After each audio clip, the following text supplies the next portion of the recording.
Добро вечер во 24 анализа. Во каква состојба е стоматологијата? Води ли грижа државата за унапредување на оваа област од здравството? До што доведоа реформите од 2007 година? Што добија стоматолозите, а што пациентите? Но овие и многу други прашања разговараме вечерва со моите гости, професор доктор Сонја Апостолска-Еленчовска, стоматолошки клинички центар и продекан за меѓународна соработка на стоматолошкиот факултет, доктор Алесандар Димков, научен соработник, стоматолошки клинички центар, и доктор Емилија Павлова, специјалист по стоматолошка протетика. Добре дојдовте. Добре најдовме. Се чини дека една од најзапоставените области во здравството сите овие години, мислам на државата, е стоматологијата. Се согласувате ли, дали е тоа така? Кога мислам на запоставени, пред се мислам на државното здравство, пред се мислам на концесионерите, на луѓето кои што се на некој начин половина по државна капа, а се со приватна дејност и така натаму. Пред се благодариме за поканата, се надеваме дека ќе развиеме една сериозна дебата, бидејќи на вистина стоматологијата во Република Македонија е на едно многу ниско ниво со сите овие уназад години. Инаку стоматологијата како гранка е на вистина да бидеш поносен да бидеш стоматолог. Имаме квалитетни доктори. Имаме многу квалитетни доктори, генерално сите стоматолози се квалитетни, се разбира, кои што вложуваат во себе. Стоматологијата е една од гранките на науките, заедно со медицината и сродните струки, кои што се носечки, постојано се носечки, постојано се едуцираат, го подобруваат својот квалитет, низ континуираната едукација, се разбира, и вложуваат во себе, вложуваат во најсовремените опреми и средства и материјали кои што се нудат денеска на европско и светско ниво во една современа ординација да ги има еден стоматолог, но за жал, сето тоа е добро, но оди место во нагорна линија, во надолна линија стоматологијата. Денеска дигнитетот на стоматолозите е на вистина на најниско ниво, можам да кажам. И не е чудо што младите и од другите струки, но и од стоматологијата особено заминуваат токму заради големите проблеми кои што постојат во стоматологијата во денешницата. И се надевам дека со оваа дебата ќе подкренеме нешто, ќе подразбудиме некого и со заеднички сили целата еснавска фела стоматологијата, ние и институциите кои што треба да помогнат и да се вклучат во овој систем, ќе направиме нешто за подобра иднина на стоматолошката професија. А тоа се разбира, подразбира дека доколку ние стоматолозите сме и првите диагностичари за здравјето на пациентите. И доколку имаме ние здрави заби, ќе имаме и здраво општество. Ако имаме добра превенција, се разбира дека ќе имаме и помали трошкови на државно ниво. Абсолютно. Веќе 2 години е укинат секторот стоматологија во Министерството за здравство. Тоа доволно говори за грижата на државата кон овој сектор. Токму така, податоците говорат дека пред 2 години имаше сектор за стоматологија кој што функционирал некако да кажеме, но можеби недоволно и дискутабилно е неговото функционирање така, но се разбира дека треба сега да се направат напори, бидејќи стоматологијата е една сериозна гранка на која што треба да и се посвети едно големо внимание во Република Македонија и каде што треба да се повторно отвори тој сектор за стоматологија во Министерството за здравство. Бидејќи сите овие проблеми и сите информации кои што денеска имаме ние многу закони и подзаконски акти, и тие не допираат новитети секојдневно што излегуваат до стоматолозите. Значи тој сектор, комората, здруженијата, тие се тие кои што треба да го пренесат на стоматолозите, да ги пратат сите тие работи кои што се случуваат во секојдневието, проблемите, а да не зборуваме за иднината. Токму тие причини немаме представник од Министерството за здравство, тие што ја крујат политиката. Добро вечер прво. И поздравувам сите оние што не гледаат, а верувам дека се во голем број. Драго ми е што после толку години правиме една емисија, правите ви една емисија и се трудите овој запоставен сегмент од здравството да го малку да го анимираме, да. Јас ќе се надоврзам малку на воведниот збор од професорката и ќе кажам дека во последниве 10-11 години зборувам доскоро се направи еден голем зулум, така да се изразам народски, особено во секторот на стоматологијата. Ние сите сме возрастни луѓе, памтиме каква била пред тоа, каков бил стоматолошкиот клинички центар. Сеќавањето и вас не би требало да ве изневери дека бевме прогласени за една од најдобрите клиники во Југоисточна Европа. И потоа, во последниве години, да кажам, 15-тина па наваму, полека тонеме. Се надевам дека сега гарнитурите кои што се дојдени, тоа ќе го стопираат и ќе се надевам, затоа реков се надевам, и повторно ќе почнеме да се издигнуваме во сите сегменти. За тоа време, тоа е еден долг период од 10 години, вие доста се разединивте меѓу себе, она народната подели па влада и најверојатно. Па видете да ви кажам, ние не само што се разединивме, и затоа беше многу тешко и да ги соберам лекарите. Тука ни недостасува и концесионер, нели? Тука недостасува и представник од фондот, тука недостасува представник од владата. Тоа говори за нивната заинтересираност за вас. Така е, од министерството, значи, тој сектор обавезно мора да се формира, значи, топло препорачувам на министерот кој што сега дојде. Тука исто имаше превирања, министрите се менуваа многу брзо. Се надевам дека ќе остане малку подолго, да може да го тоа осознае, да го согледа и да се тргне напред. Меѓутоа, не само клиничкиот центар, верувајте дека и порано во Македонија, например, стоматолозите беа здружени во едно здружение. Македонско стоматолошко друштво што беше поим. После некако зборот демократија ние си го свативме некако многу олако, па почна да се формираат приватни здруженија, па почна да се цепка тоа здружение, па еден формира во Куманово, еден формира во Штипе, еден формира во Охрид. И сега имаме милион здруженија кои што ние самите не знаеме, јас сум председател на едно од тие здруженија кои што здруженија зашто? За подобро? Не знам зашто се борат. Ние, нашите здруженија, се бориме, да, затоа што организираме, правиме нешто и тие прават. Меѓутоа, место да се сплотуваме, ние се двоиме. Место да тоа здружение на едно европско ниво број, пример 1000, 2000 луѓе, бројат по 100, по 50, по 200 души, што за да можете и да се соберете, и за да можете вашите барања да ги поставите на дневен ред, и конгреси да се организирате. Да, се организира. Знаете како, здруженијата пред се примарно им е да прават континуирана едукација. Но проблемите по специјалности, по општа стоматологија, се разбира дека ги пренесуваат до органот кој што е под директна ингеренција на Министерството за здравство. И тоа е тој орган кој што треба да биде за еснафот за стоматолозите, кој што треба да помогне да се избори за некои работи. Точно, да, законот ќе каже денеска дека ова е законско решение, но комората е таа која што треба сериозно да се залага да нешто промени или нешто што во праксата денеска се покажало дека не е добро. Ќе кажеме колку комората се залага, пред да преминеме на проблемите кај вас во протетиката, како е кај вас таа разединетост, има ли тој однос како што сематичните лекари со гинеколозите, тие имаат повеќе концесија, ние имаме помалку. Така, добро вечер и од мене. Ви благодарам што Така, ви благодарам што организиравте оваа емисија. Морам да кажам дека ова прв пат да некој не поканил нас концесионери, поготово специјалистите концесионери, да дојдеме во некоја емисија и да кажеме каков е нашиот статус, што се случува со нас и всушност зошто стоматологијата е донесена на ова, да рече, на овие маргини. Всушност приватизацијата на стоматологијата не настана 2007 година. Она разединето што велите вие како матичните и гинеколозите, мислам дека ке стоматолозите не е толку голема. Има антагонизам, а постои антагонизам затоа што парите се различни, кои што ги добиваме од колачот кој што не е колач, него е многу горчлив леп, кој што ние се трудиме да го искршиме на подеднакви парчиња и сите да бидеме на никаков начин задоволни. Всушност приватизацијата настана 2004 година, кога ги приватизира концесионерите, концесионерите матични стоматолози, односно општите стоматолози концесионери, кои што без никаква идеја ги приватизира и ги фрлија во оган.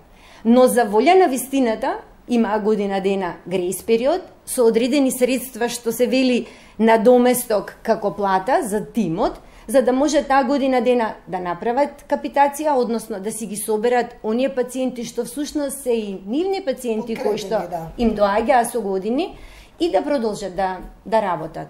2007 е всушност приватизацијата на специјалистичко-консултативната здравствена заштита, каде што се направија тие тимови од специјалисти протетичари, специјалисти ортодонти, специјалисти орални хирурги. Токму и на тоа мислев, бидејќи вие сте баш од специјалистите представник. Антагонизмот меѓу нас, не можем да кажем, е голем, но не толку и не е толку изразен, затоа што ние сите сме, разликата е многу мала. Што не прави различни едни од други?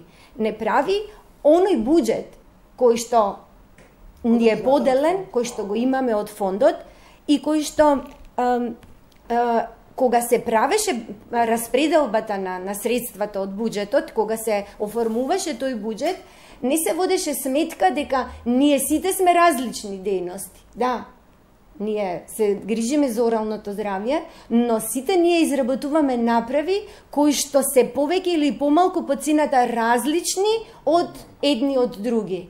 Например, оралците се само еден тим и тие обавуваат одредена работа со која што ние топло соработуваме и јас не можам да кажам дека чувствувам антагонизам, затоа што јас, ако имам некаков проблем, ако дојде пациент во ординација со проблем, јас го упатувам кај колегата, му велам одете кај матичниот, земете упат, ви имате таков и таков проблем, треба да ви се санира, одете кај орален хирург, значи сме скретничари, затоа ја нема таа антагонизам. Се доаѓа преку мој термин, така? Така.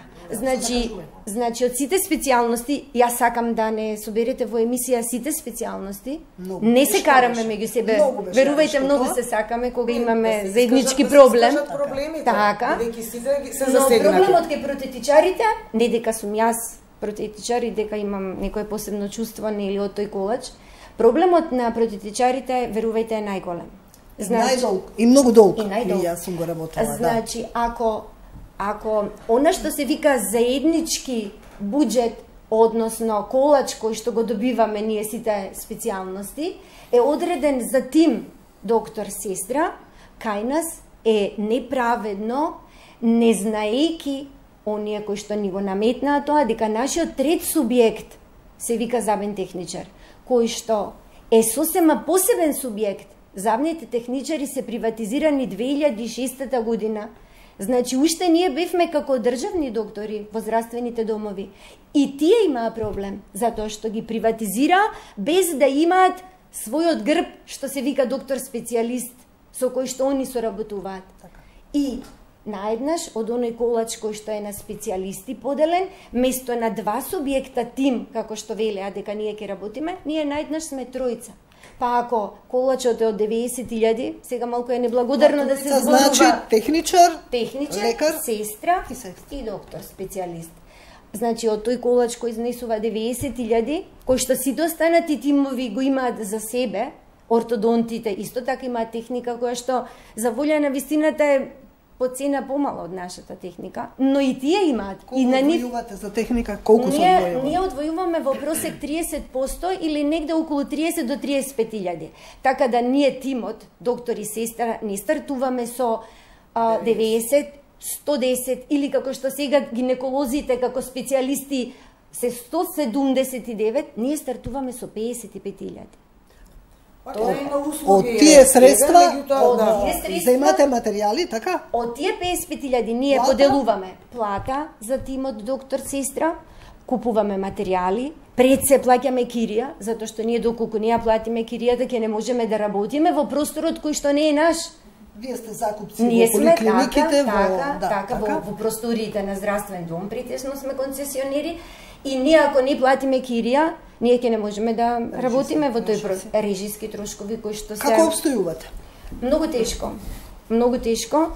Можам да кажам, да, за жал. Со кредити. За жал, за да обстоиме, ние мораме да се поземуваме. Сите користиме најразлични начини. Ние меѓу себе разговаравме дека доктор специјалист не сме да стави пломба, доктор специјалист не сме да извади зап, доктор специјалист добива пациент кој што веќе има направено протетска изработка, дали е тоа мост, дали е некоја друга изработка, Да, небулоза. Скелетирана протеза или така. Не смеете општи работи да работите, да ставате пломби? Не, тоа не смееме, затоа што тоа е надлежност на матичниот стоматолог. Таму пациентот добива услуга која што е во склоп на фондот и пациентот плаќа за тоа да добие услуга која што е фондовска по пониска цена. Ако дојде кај мене да добие пломба, не само што не смеам, кај мене мора да ја плати пломбата на приватно. И нормално дека тој ќе отиде на 2 чекора, пошто картата за ординации кај нас не постои, па таму каде што функционираме има 20 ординации на 20 чекори, па полесно му е на пациентот да појде кај матичниот за помала цена. И јас велам дека и матичниот стоматолог, ние сите потекнуваме од иста школа, овде има колеги, која што беше најдобрата во регионот. И ние не се срамиме да кажеме дека работиме, може би сите сега во едни ненормални услови, во ординации кои што немаме средства да ги реновираме. Немаме доволно средства за да се едуцираме, но се уште добро работиме затоа што сме добиле наобразба која што никогаш била на едно многу високо ниво. Значи, останало тоа. Да. Кога збориме за таа, надоврзала околу ова кој што кажа колешката за специјалностите. Значи тоа е оној проблем што сега се јавува со специјалистичките тоа тие специјалисти кои што протестираа пред Министерството за здравство немаа храброст да немаа храброст за жал. Да, зошто да не додат? Јас го гледав тоа на медиумите, нивниот протест нормално сите ние слушаме и сме во стоматологијата и за секој проблем нормално дека сме расположени да разговараме со сите. Не јас како јас дека сум некој фактор да разговарам, но на сите нас тоа не засега. Можеби јас утре ќе отворам приватна ординација. Ме засега. Ако јас со години сум била општ стоматолог и сега сум специјализирала и сум инвестирала приватно, сум платила 5000 евра. И сега јас не можам да склучам со фондот ординацијата да ми биде специјалистичка. Затоа и се реагира. Значи, они си запишувале, меѓутоа никој не ги обавестил и не им било кажано дека фондот со нив нема да склучува договори. Значи, тоа е еден расчекор. Или обратно, ако јас имам склучено со фондот како специјалистичка услуга, знаете како стоматологијата, па секаде во светот, но гледам и кај нас веќе се повеќе доаѓа до израз тоа и е за поздрав. Бидејќи со тоа се олеснува и на државата многу, на оваа невработеност и на бегање на младите деца. Кој јас, моето дете на стоматологија, јас сум инвестирала, можеби преку 100.000 евра во една современа ординација, со скапа апаратура, скапи материјали. И јас сум специјалиста, нормално е дека јас затоа и ќе го дадам моето дете, бидејќи сум инвестирала и ќе му отворам пат и ќе го вработам. Олеснувам на државата. Но, кај ми се јавува мене проблемот? Јас не можам да го вработам затоа што немам општа стоматологија. Немам склучено со фондот и не ми дозволува, значи јас ќе треба да направам уште една фирма на сите мои трошоци што сум ги дала, да имам друго сметководство, да имам други фискална сметка, да имам други процедури кои што се и тоа како тешки да ги добиете, различна програма и јас уште толку треба да потрошам и да не можам да направам еве поликлиника, да вработам друга, некоја специјалност, повеќе млади да вработам, повеќе сестри како тимови. Ние сме тим, ние не можеме сами да работиме, имаме сестра. Подобро кога сте на едно место.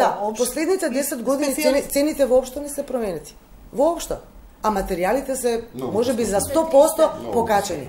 И затоа е незадоволството кај лекарите, во платите се разбира, кај сестрите, кај хигиеничарот, кој што по дефолт морате да го имате во една ординација. Па дури е ние на клиника. Се едно, ние сме исто, дали е клиника или е приватна ординација, ние имаме исти проблеми.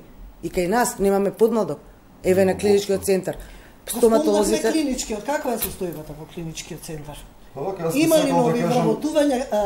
Јас би сакал да кажувам... Зборовте дека е паднато нивото и сите го знаеме.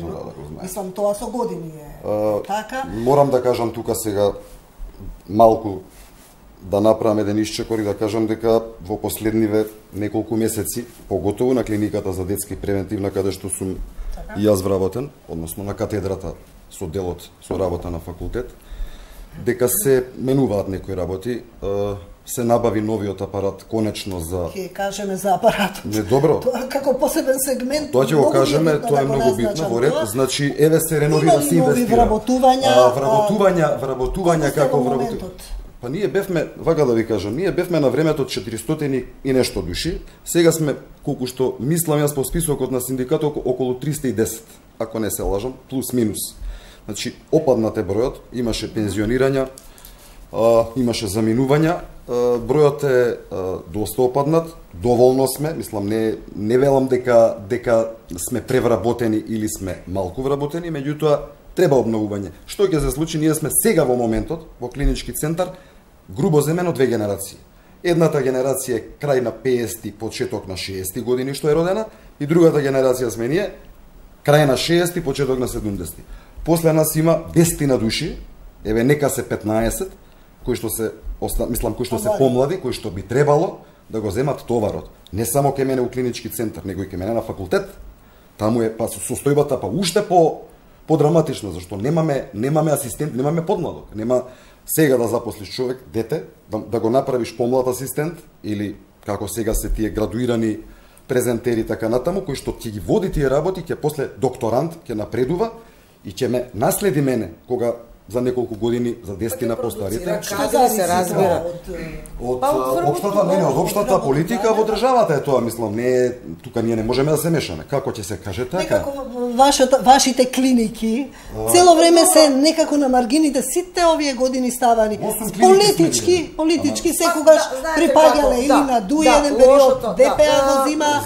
Лошото е што политички се ставале директори, наместо луѓе од внатре што си ја знаат. Политизирано, не е само Правосудјата секако се политизирани. Сега да не би сакале да споменуваме која партија бил како бил, човекот што сака да ја напредне стоматологијата, да го унапреди клиничкиот центар без разлика од каде, ако сака ќе го напреди. Меѓутоа, многу е полесно ако е човекот од внатре или има консултанти од внатре кои што ќе го советуваат едноставно како тоа би можело да биде подобро. Значи, еве земете ме мене или колешката, ставете не сега директор на царина. Колку месеци нас ќе ни требаат да се уклопиме таму и да знаеме со кои ресурси располагаме. Сакаме да направиме и правиме, меѓутоа се сопнувате. Внатрешни сопки, надворешни сопки, други фактори влијаат тука. Не се само човечки фактори. Тоа е тоа.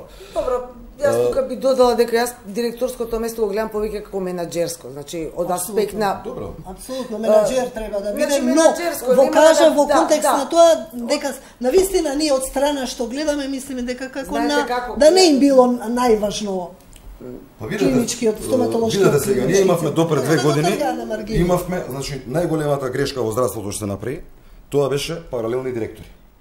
Значи, ние у целото здравство, цел клинички центар, мислам и во здравствени домови, имавме еден стручен директор и имавме еден економски директор.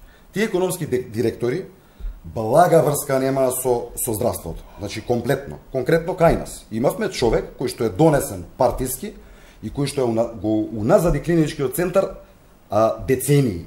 Значи, не години, децении. И сега аз можам до утре сабајле да разговарам дека какви се проблеми има насправено како стручњаци и се има ставано над нас, како повеќе да знае за стоматологијата него нас. Во однос на набавувањето на материјали. Во однос на се, значи во однос на набавување на материјали, во однос на едукација. Вие знаете дека ние сме универзитетски клинички центар. Така, и сме во склоп со факултетот. Јас не знам како до сега ние акредитации сме взимале, меѓутоа по закон, ако ние немаме стручни усовршувања во текот на годината одреден број, нас треба да не затворат. Сега, ние бараме стручни усовршувања, нас не ни дава да излеземе од клиниката. И ни кажуваа, што барате, нас не ни треба тоа, нас ни требаат пари да ни носите вие. Стручно усовршување, баш буквално не ни е гајле за тоа. Сега, дуелите што се јавуваа помеѓу стручниот директор и економскиот директор се сведуваа на тоа кој е појак во моментот. Кој е појак и вербално, и партиски, и сега да не кажам и физички, не, меѓутоа на тоа се сведуваа. Да не те пуштат да отидеш во странство. Едукациите кој ви ги плаќа? Сами, строго сами, значи тоа, јас колеги имаме на медицински факултет. Знаете, институтите се под медицински факултет. Значи не се случило некој да оди на конгрес да не му плати факултетот. Не сами што ги плаќаме, него не ни беше дозволено да одиме со денови. И сега во последниве 2 години дозволија 5 дена можело да се оди во текот на годината на стручно усовршување, па ние се буневме како можеме на стручно усовршување, еве да идам ако сакам да идам во Америка. 2 дена ми е патот само или 3. Таму треба да одам и сега треба да имам конгреси во Белград, каде што ме викаат како предавач. Не ти даваат уште 2 дена. Па се дозволија на едвите, јаде дозволија да ги поделат тие на 3 со 2 дена. Значи тоа е една небулоза која што не може да функционира така. Не ме фати оној дел Тодоров кога лекари праќаше на недела дена, тоа е сосема друго. Не ве фатива апропо таа обука, така наречена, не беше вклучен стоматолошкиот. Повеќе да. Тука не навлегуваме, сега не. Да, повеќе би зборувале за проблемите во стоматологијата, но апропо ете тоа, тој учинок се покажа дека е катастрофа. Не добар, затоа што знаете како во нашата еве колешката, нели, работи. Да. Во нивната дебата. Не, мислам, не имаме можност, да се едуцираме колку може од што сме го научиле. Да, нема, значи тоа е она што ме разбирате, тука се проблемите настанати. Значи, или тоа праќање во странство што го спомнавте. Сега јас, на пример, сум го достигнала врвот во мојата едукација и јас сега допрва на овие години додам да се едуцирам за некоја нова метода. И тоа не велам дека е тоа лошо. Но што се случува сега? На пример, овие што се запиша на специализација, да кажеме, во законскиот акт го ставиле дека они треба да имаат престој од 3 месеци во странство. Повторно на свој трошок, а плаќа приватна специализација. Зошто тоа плаќање, на пример, праќање на доктори, на професори, не го сведа на специализантите? Тие треба да се, тие со носечката, темелот во стоматологијата. Тие треба да се едуцираат. И од тие што толку отидоа луѓе, никој не ја покажа методата која што ја научила таму. Тоа е жалосното. На ние, кој е на едно ниво, јас кога сум студирала, имавме едно високо ниво на образование, што го каже и колешката. Ние сега одиме многу наназад. Со овие современи материјали, техники, што на светско ниво е чудесна стоматологијата и пружа многу можности. Јас морам дали има ова или дали има ново. Јас морам да ги поздравам приватните стоматолози, кои што на вистина во Република Македонија инвестираат во сето тоа. Но тоа е недоволно, бидејќи ние сите сме, како што кажа, на маргините во тоа. Значи, од аспект на колку пациентот ќе биде задоволен. Значи, ако има пакет на услуги со фондот, пакет на услуги, ги добива парите со тој пакет на услуги. Се другото е калкулација, јас после, дури и понижувачка цена ќе дадам, за да обстојам. Што добива со тие пакет на услуги? Пациентите знаат ли што им се става во устата? Колешката ќе каже. Јас не можам за пакетот да зборувам, затоа што специјалистите немаат пакет. Тоа е она што велам јас. Ни треба потребно. Да, гледате како е поделена стоматологија. Значи, тоа е она лошото што значи, ние веќе немаме допирни точки. Ако некогаш не беше чест да отидеме на клиника, да присуствуваме на некоја нова метода, да научиме нешто ново и во нашите, тогаш беше уште јавно здравство, да примениме нешто, значи здравството набавило нешто што го има и на клиника, па и ние да го сработиме учејќи преку клиника. Сега сме тотално два различни света. Клиника има своји проблеми, кој што се труди да си ги реши, кој што нема разбирање од оние од кои што треба да има да им се помогне. Матичните лекари се сосема друг сегмент. Специјалистите, доктори кои што немаат, бараат склучување договор се сосема трет сегмент. Ние специјалистите кои што секој со своите марки и проблеми. И верувајте, затоа сме на ова дередже. Никој немаме меѓу себе комуникација, затоа што секој гледаме да обстоиме. Колегите спомнуваат за едукација, како ние да одиме на едукација. Ако ви кажам дека доктор специјалист кој што работи во рамките на еден буџет кој што се труди да го земе од фондот, зашто нема друго што, нема пломби, нема екстракции. И го добивате на тромесечие.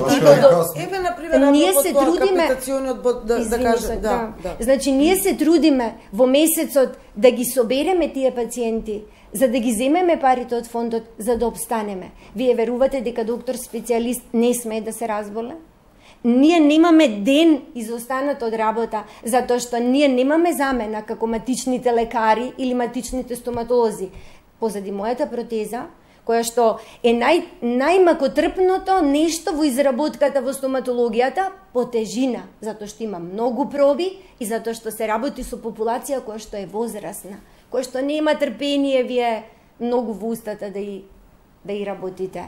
Дека таа протеза се трудиме да изработиме најдобро што можеме, за да си ги земеме парите од фондот, но секоја добро изработена протеза нас ни е реклама, дека тој пациент ќе ни донесе друг пациент, трет пациент. Ние имаме фирмарина, исто како и Систина, како клинички центар. Клинички центар плаќа фирмарина колку и јас доктор, сестра. А јас не се рекламирам по билборди. Јас немам можност да се рекламирам на телевизија. Зошто? Зашто со 55.000 едва го преживуваме. Се борите за пациент. И се бориме за секој пациент и не само да го добиеме пациентот, него ние се бориме да го сработиме, зашто пациентот од кога ќе му ги направиме протезите нема право 5 години да прави други протези. Ако тие протези не се добро, не се квалитетно направени, ние значи дека 5 години тој пациент ќе ни стои пред врата. А да не кажувам со какви проблеми се случуваме кога народот е сиромашен, па и кога е уште македонец на овие простори, и какви се не наоѓа начини за да каже дека протезата не е добра, за да си ги поврати парите од фондот и да си добие уште една пензија со која што ги преживее месецот. Како велат сиромавиот 2 пати плаќеве околу тоа е тематичните, малку само ќе се навратам за концесионерите, нели тоа е по бодна пациент, по глава на пациент, да кажеме 45 денари. За 45 за 45 денари. Што може он да направи со тие скапи материјали кои што реални се скапи во нашата професија, да кажеме? Значи, реално би било, може би, еве, сега слушнав гинеколозите дека 55 денари, значи, реално во стоматологијата, со тој потрошен материјал што ние го имаме, со таа скапа апаратура, значи, тоа кошта, навистина кошта, многу пари. Значи, би требало да биде реално, може би, 60 денари. 55 до 60 денари, реално може би биде. Колку добиваат вкупна сума или во зависност од колку пациенти има, да. И после тоа, значи, и тие не се знае услугите нивни, за што се наплаќаат за тој бод. Значи не се расчистени и цените, ме разбирате. Да, се зема, не се знае за што се зема. Јас морам да кажам, така е капитацијата, но знаат ли пациентите што добиваат, квалитетни ли се материјалите? Овие што, да. Верувам дека тоа сите ги интересира. Сега тоа е веќе, знаете како, под еден голем прашалник. Дали мене ќе ми се исплати со тој бод, со таа цена, јас да купам најквалитетен и да дадам европска услуга на пациентот. Значи, покрај тоа што јас страдам, што немам доволно средства, пари, како колешката, како вие батичните, како ние на катедра, значи, на клиниката исто страдаат и пациентите. Каков квалитет они ќе добијат? Ме разбирате? Значи, тоа е една комплексна работа која што на вистина јас мислам дека фелата конечно треба, има идеи. Сум разговарала со многу стоматолози, мислам, и сега еве ние пред да влеземе во емисијата, значи си разменувавме искуства, мислење со многу други колеги. Има сериозни идеи кои што треба да се седнат, да се стават на хартија и да се пренесат. Еве за мрежата кои ќе ги сватат сериозно овие проблеми. Значи ние мораме да ставиме нешто на маса, да се обединеме и да кажеме тоа треба да се направи. И за тоа имаме, нели, некој кој што треба да го спроведе. Ние да го предадеме на некого и да кажеме дека тој ќе реагира. Но, еве мрежата. Мрежата, например, од 2012, јас дури имам и труд напишано, од 2012, значи, од тогаш не е обновена. Значи, ние имаме пример на секундарна и терцијарна дейност. Значи, нема нови... Значи, воопшто не, од тоа време кога е направено. Ние денеска немаме пресек да кажеме по број на жители колку ординации каде се направени. Как нема примерна, статистика? нема, значи примерна, еве, една специјали, може би има еден регион, пример, не знам, Вардарскиот или не знам, некој регион да кажам, може би има една специјалистичка ординација по максилофацијална хирургија или колку тој специјалист може да обслужи една толкав регион, да кажеме. Или уште полоше спомена дека ги праќа кај матичните за упат или за овона. Да еден специјалиста, па и да не може да даде упат, да не може да даде рецепта. Значи, еве оралните хирурзи.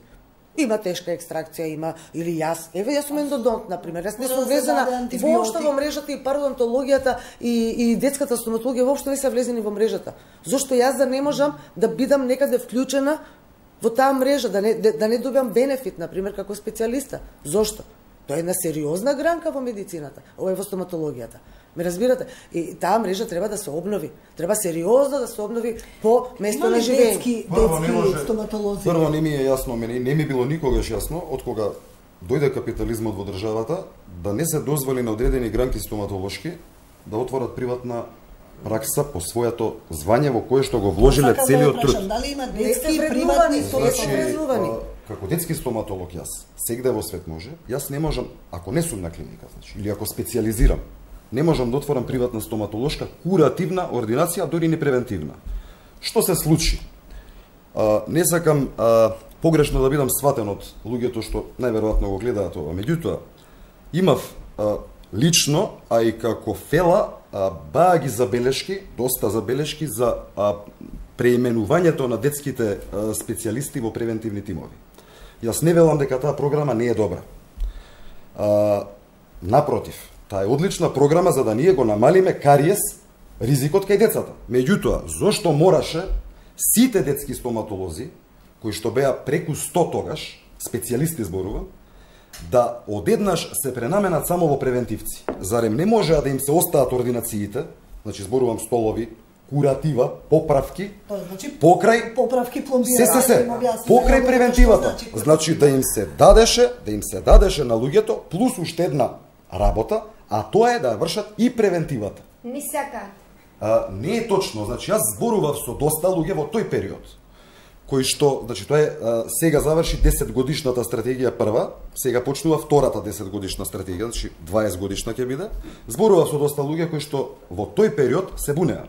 Значи ние сме вложиле 3 години специјализација. Сме вложиле и пари ако сме приватни, нели, специјализанти.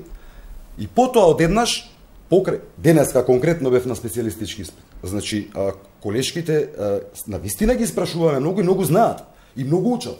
А зашто го прават тоа? За да проверуваат дали детето има кариес, да му ги четкаат зъбите и да залеваат. Значи само да ги народот да свати да ги заштитат со залевки. Не може да ги лекуваат, така? Не можат ништо да прават друго. А го учат сето тоа како да треба да го прават. Сега, децата во Македонија, ако сакаат да се лечат приватно, тогаш не може да одат кај приватен детски стоматолог, може да одат кај приватен општ стоматолог.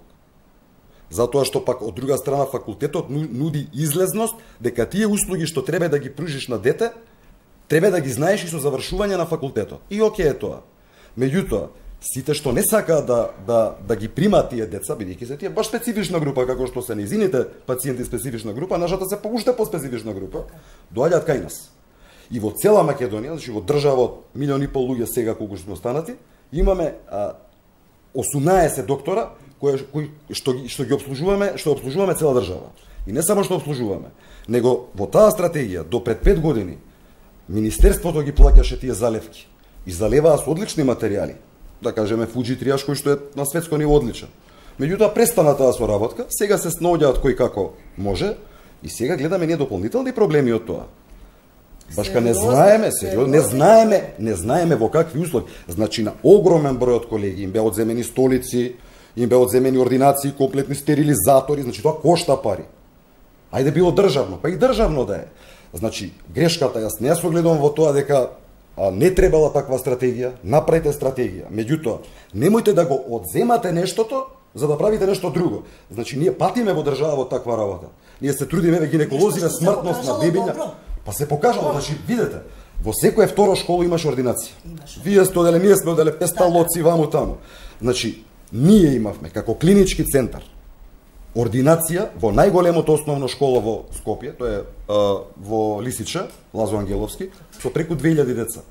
На времето 98 година професор Богдановски, тогашен директор, ја отвори со 2 столици. И ние обслужувавме 2000 деца таму, идавме во смени, секој ден наши доктори одеа, и тоа се најдоа паметни луѓе и го затворија. Преку ноќ го затворија. Значи, сите тие деца, родителите плачеа, не можеме, тука ни беше супер, си доаѓаме и ги оставаме баби, дедо си од школа ги вадеа цели одделенија. Не правевме само превентива. И не се правеле стресови да доаѓаат на клиника. Куратива, значи, спроведувавме. Тоа се укина. Значи, тоа е една катастрофална грешка и се даде ординацијата таму за библиотека на школата. Имавме еден прекрасен дентомобил.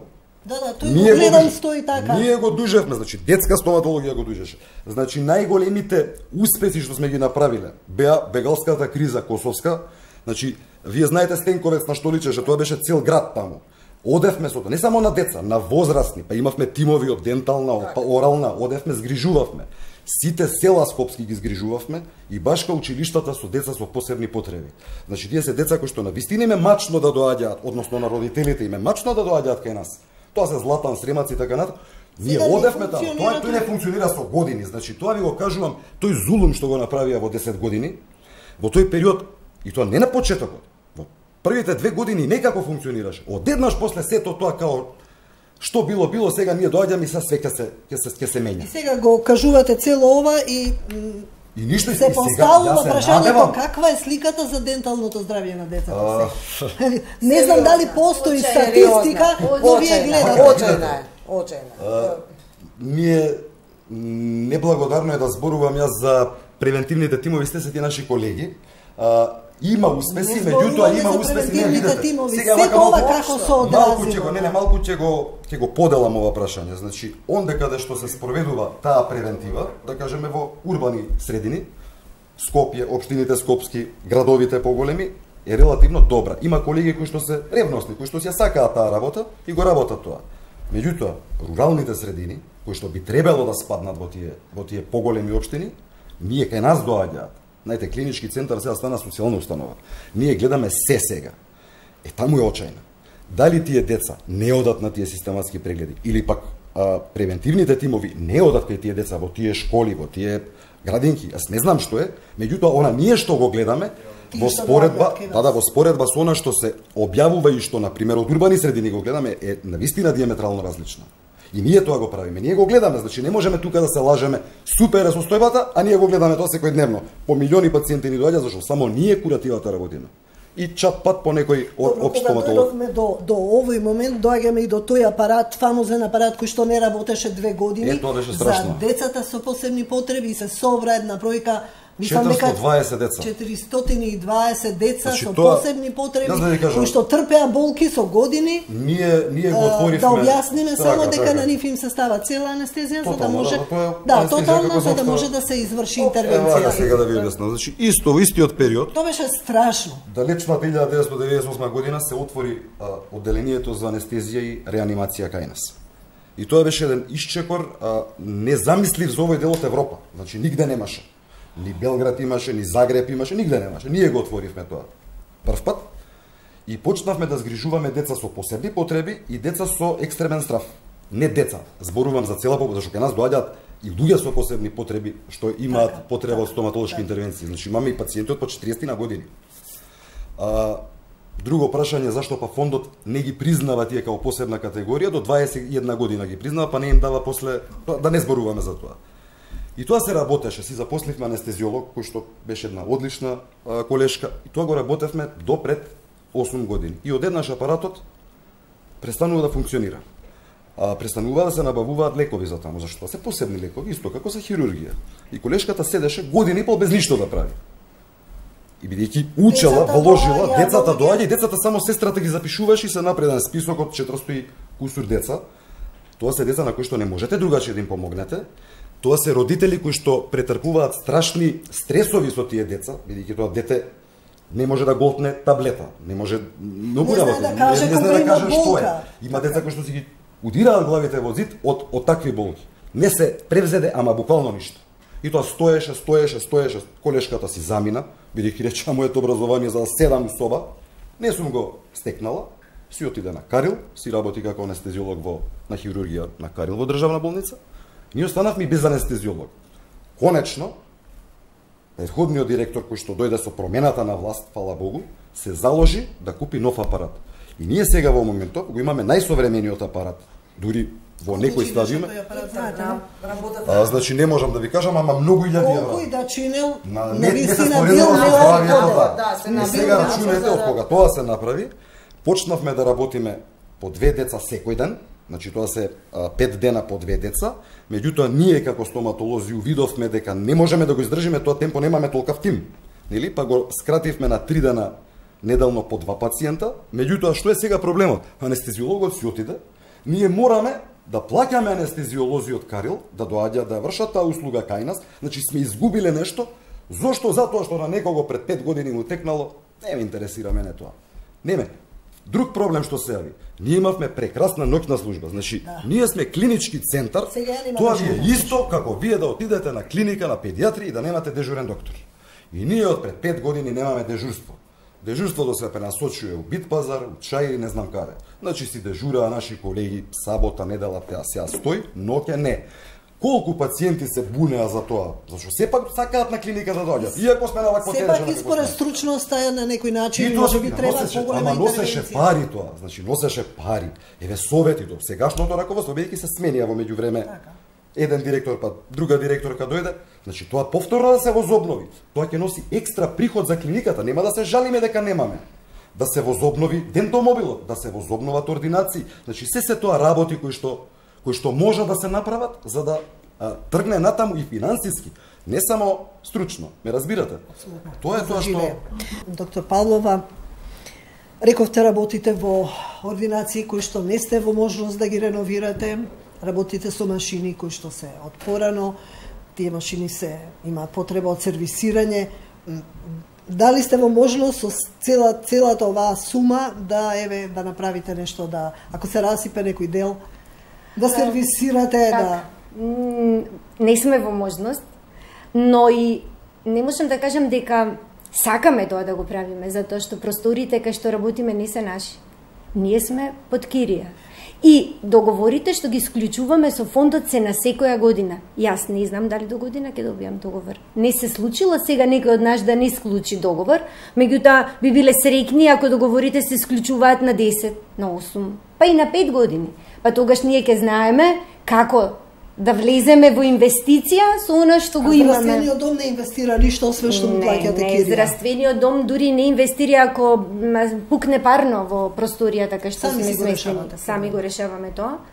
Дали за вашиот проблем, ја знам дека порано уназад и медиумите знаеме, излегувавте јавно, дали новото раководство на фондот знае, сте се виделе со мислам дека колегите Дендончев, со ресорот стоматологија? Не, колку што сме запознаена, се прават напори за да имаме во најскоро време контакти со новото раководство и новото раководство да го запознаеме со условите во кои што се одвива специјалистичката служба или како обстојуваат, како преживуваат докторите специјалисти.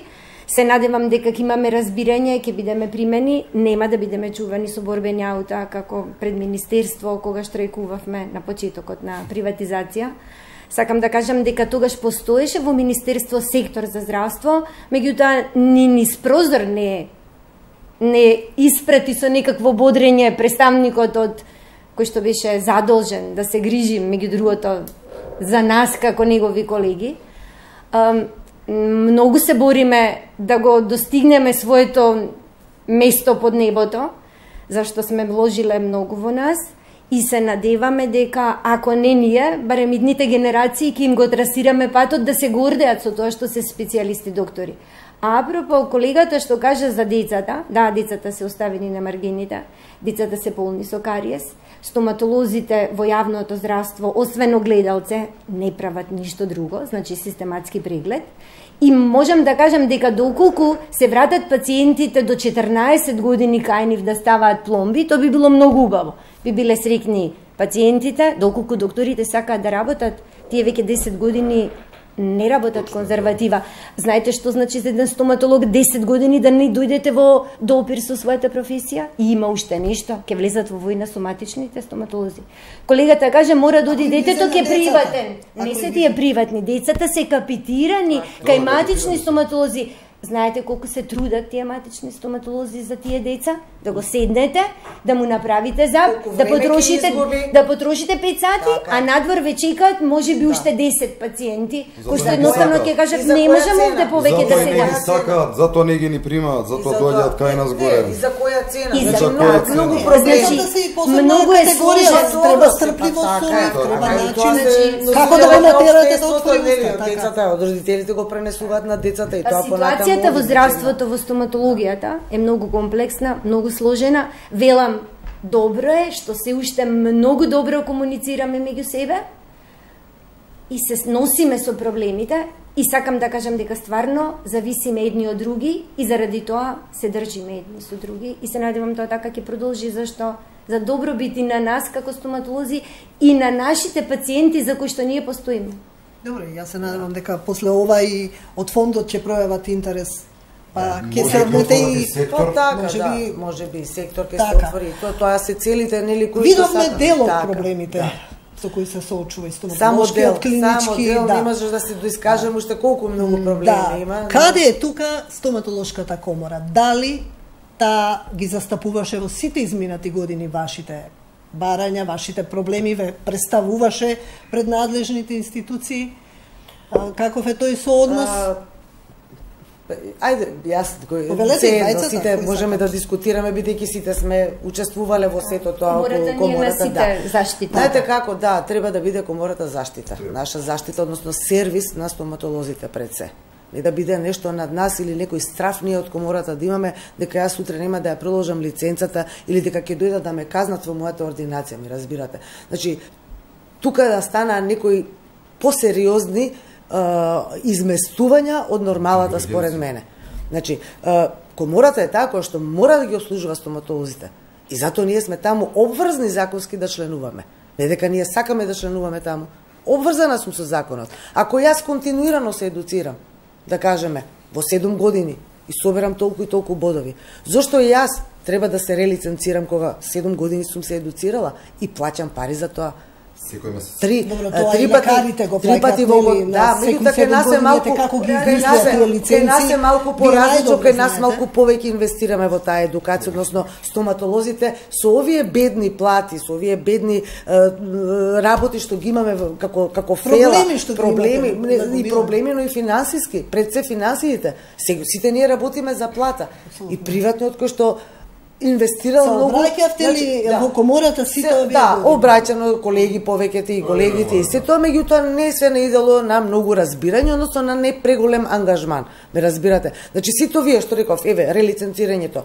Сега на пример се содруваат колеги, не ги подигнуваат специјалистичките лиценци. Зошто?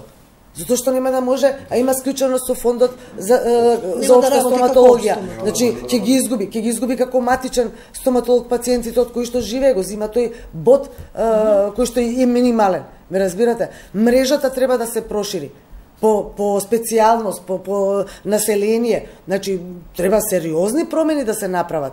А пак е тука комората. Преговорите, не поединци, јас, колегите, колешката, матичните. Значи, комората е таа каде што треба да ги прифати, односно да ги знае, да биде лидерот на проблемите и да ги пласира во институциите. Не дека сега одеднаш треба ние чудо да направиме, но барем еден мал исчекор за бенефит на стоматологијата треба да се направи. Колку што знам, за ново раководство на комората, како течат, еве на кратко, изборите, треба да се случат некаде, ново раководство треба да се има, мај, некаде 15 мај треба да се случи.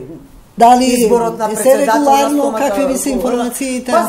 За жал, еве сите ние сме инволвирани. Минатиот петок имавме бирање на делегати, кои што делегати го бираат председателот на комората, што тој систем исто е многу погрешен, бидејќи тука некако се дозволува за манипулација, за лобирање, за притисоци врз групации на луѓе, поделба на стоматолози. Според мене, за да изберете некој лидер на целата стоматологија, треба сите стоматолози да имаат право да го гласаат тој председател, а не ние да се групираме по групи, па кој ќе преовлади или да се прават и посериозни работи. Значи нетранспарентни беа, многу понижувачки, необавестени. Да, се криеше каде ќе биде гласањето.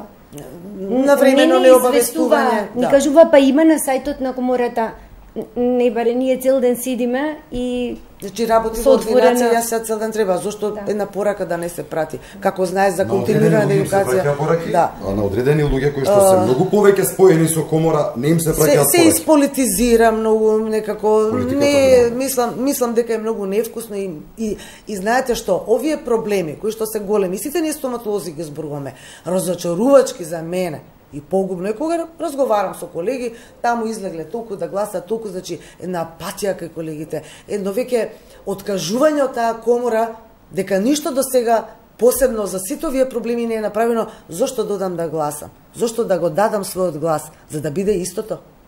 Не можеме ние сега да ги вратиме колегите стоматолози да им кажеме еве ќе се промени мрежата, ќе се направи напор, ќе се направи капитациониот бод да се зголеми барем на 60 денари. Ќе се направат тие тимови, ќе се зголемат тие пакети на услуги, да може да си дозволи и сестра да плати, и техничар да плати, ортодонцијата е во превентивата. Значи исто така едно големо внимание на ортодонцијата треба да се прифати. Оралната хирургија, оралните хирурзи да може да дават рецепти, да препишуваат антибиотици, не да ги праќаат кај матичниот лекар општ, за да Уште едно прашање на крај за вас имам. кога би имале можности во ваква ситуација каква што сте сега, протетичарите би се вратиле ли во јавно здравство да работите за плата? Интересно прашање. За да го одговорам, ќе ви кажам колкав е пакетот на тимот доктори и сестри во јавното здравство. Значи, итна помош има 180.000 денари, домашно лекување има 136.000 денари, школска и превентивна, од која што колегата кажа, одредени убави или зборови, зима 113.000 денари, а патронажна сестра зима 40.000 денари. Јас, тим доктор специјалист и сестра, зимам исто колку патронажната сестра.